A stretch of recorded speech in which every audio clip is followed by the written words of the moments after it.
everybody to the Single and Stilettos Show. I'm Suzanne Oshima, and I'm a matchmaker and dating coach at Dream Bachelor and Bachelorette, and I'm also the founder of Single and Stilettos.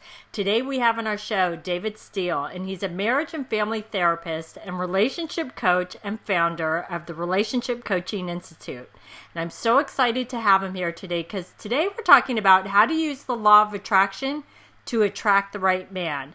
But before we jump into it, David, I would love for you to tell our audience a little bit about you and how you became a relationship coach and a marriage and family therapist. Oh, gosh. Well, Suzanne, thank you for having me on your show, by the way. But this is a very long story. I'll try to keep it short. I became a marriage and family therapist because my parents divorced when I was a kid. And I really wanted to be happy, didn't know how, very unhappy childhood. Oh, it was awful. So I became a professional marriage and family therapist to learn how to do that. But as a marriage and family therapist, what you do is you work with couples when they're in trouble.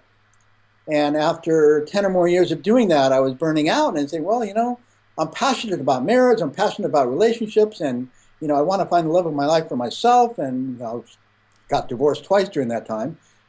So the emerging field of coaching was coming around the scene around 1995, 1996. I got really, really excited about it, and I decided this is the future of where we need to go to help people have successful relationships. So long story short, I became a relationship coach myself. I founded the Relationship Coaching Institute to train relationship coaches because I really do think this is the new hope for singles and couples. Awesome. And you're the author of 2 books. Tell us the 2 books that you're an author of. Right here, this is Conscious Dating. I wrote this and put in everything I've learned about how to find the love of your life when you're single. And after doing it myself, I found my soulmate when I was 50. And after training relationship coaches and working with hundreds, thousands of singles, there's a lot in that book. And then my wife and I, last year, we wrote Radical Marriage together, which is your relationship as the greatest adventures. Like if you have a good relationship, how can you make it great? Because as coaches, that's where we're at. We don't work with people when they're screwed up. We work with people that are, you're doing okay, but you want your life to be great. And how do you get there? That's what we do. Awesome. All right. Well, let's find out how women can use the law of attraction to attract the right man. Can you give us your 3 best tips? Yeah, it's really hard to narrow it down to 3, but here they are.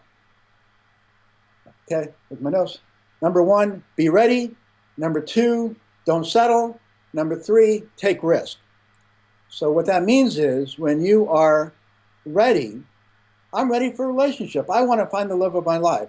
I'm available. I'm not dating anybody else. I'm not involved with anybody else. But what singles do a lot is they hook up with people and then they're involved, right? They're not really single. They're not really available. So you have to kind of clear the deck and be available. Stay single. But, it's hard to do. You feel lonely sometimes. You feel discouraged and frustrated. So you need to get the support you need to be available, but be ready. Be totally, totally ready. And part of being ready, I strongly believe, is we need to be clear about our requirements and our needs and our wants, especially our requirements. That is the deal breakers. What do you got to have? What's going to break up the relationship if you don't have it? So the other thing is don't settle. Once you know who you are and what you want, your requirements, needs, and your wants, don't settle for less. This is where I've gotten into trouble. I've been divorced twice. I've had many failed relationships because, honestly, I didn't feel worthy of 100%. I didn't feel worthy of having what I really wanted. I didn't even think what I really wanted was even possible. It was a dream out there. So I've settled all my life. And it wasn't until I finally got it that doesn't work. That's a self-fulfilling prophecy. That when you accept less, you get less, right? So don't settle even a little bit. And that's scary because I know I had the thought, I'm going to be single for the rest of my life. However, I was so tired of settling, I was actually angry. Say, forget it, and I had a new mantra that came out of that anger, which is, I'd rather be single than settle. And that really did it for me. Once I focused on that, I'd rather be single than settle. I'm not going to settle even a little bit. I'm going to go after 100% of what I really want. 3 months later, found it. So I think you make a great point about your requirements, needs, and wants, right? But I want to talk more about that because one of the things that I see as a matchmaker is I will see people's list of requirements, needs, and wants being a little too in depth where it's almost like nobody can meet their list of requirements, needs, and wants. So can you talk a little bit about that? Because I think some people will make the mistake, though, also of going to the other extreme of they're so picky that they're never going to meet the right person. Okay, well, great question. It comes from your vision. It comes from who you are and what you want, what your dream is. You're looking to have a certain experience of your life and of a relationship and of love. And what does that look like for you? And who's the partner that would be your perfect ideal partner to match that? Mm-hmm. And from that, you make your list. Now, all singles have their list. It doesn't necessarily come from their vision.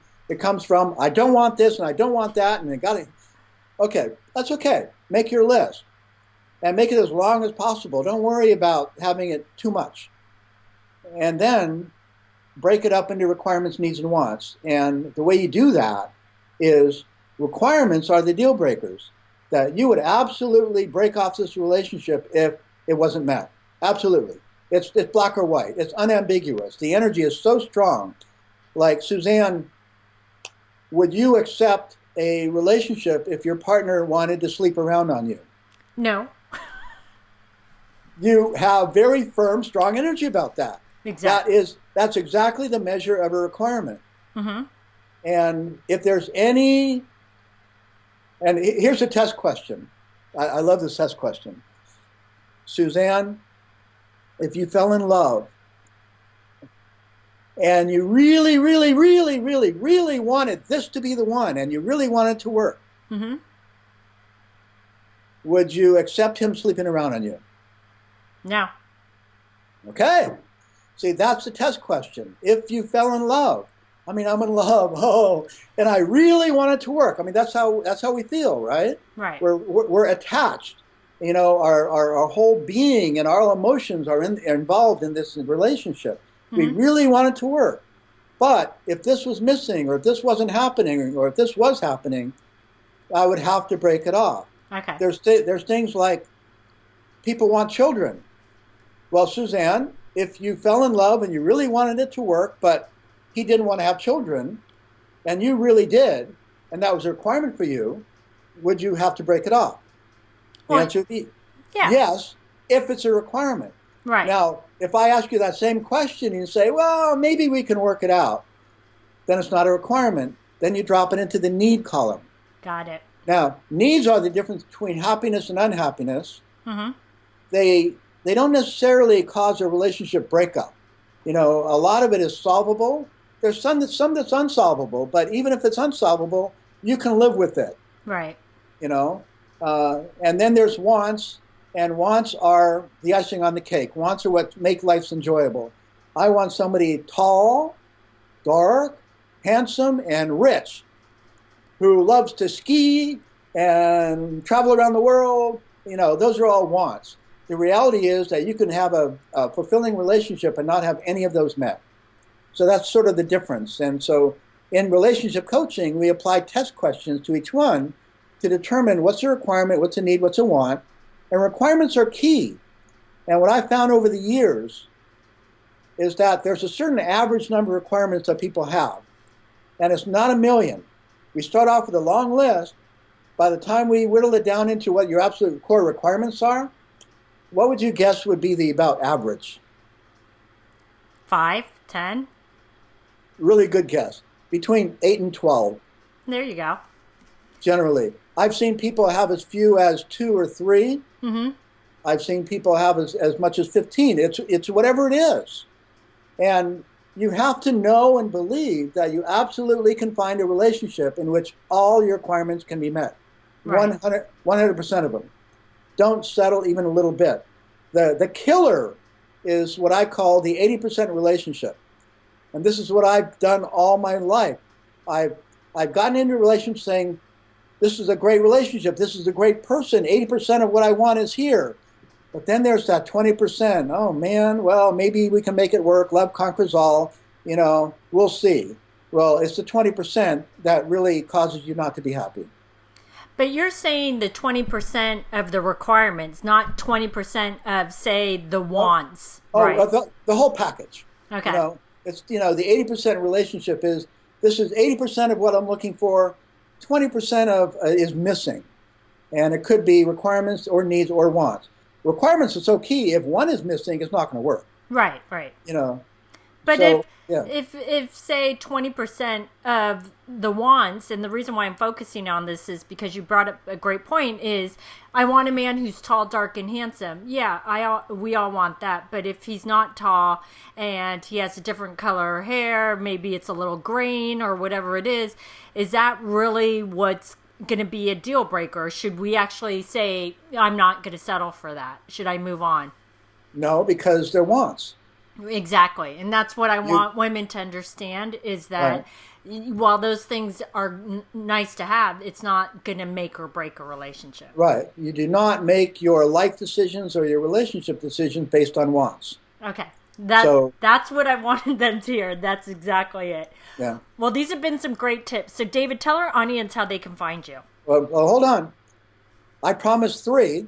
I've covered 2. First is be ready. Mm-hmm. Know who you are, what you want, requirements, needs, and wants. Be ready and available. The second is don't settle, even a little bit, especially on your requirements. The third is take risk. Mm-hmm. You got to take risk. You got to get out there. It's like let's say you prefer blondes, but this guy has black hair. Take a chance. Take risks. Many people, we want to stay in our comfort zone, and that keeps us trapped. So get out of your comfort zone and take a risk. Go for it. Exactly. I love that last tip because I see too many people stay within their comfort zone and they're like, well, why is it not happening? If you keep doing things the same way, you're going to keep getting the same results. Exactly. Well, great. These have been some great tips. So, David, tell our audience how they can find you. Go to consciousdating.com and everything you need to know is there. Awesome. Well, thanks everybody for joining us on the Single and Stilettos show. Our show is available both in video format and podcast format. If you would like to view the videos, you can go to singleandstilettos.com. If you'd like to get the podcast, you can download it from iTunes. If you would like to get our free ebook on the 3 secrets guaranteed to attract any man based on scientific research, you can click right here on the video, or you can go to singleandstilettos.com.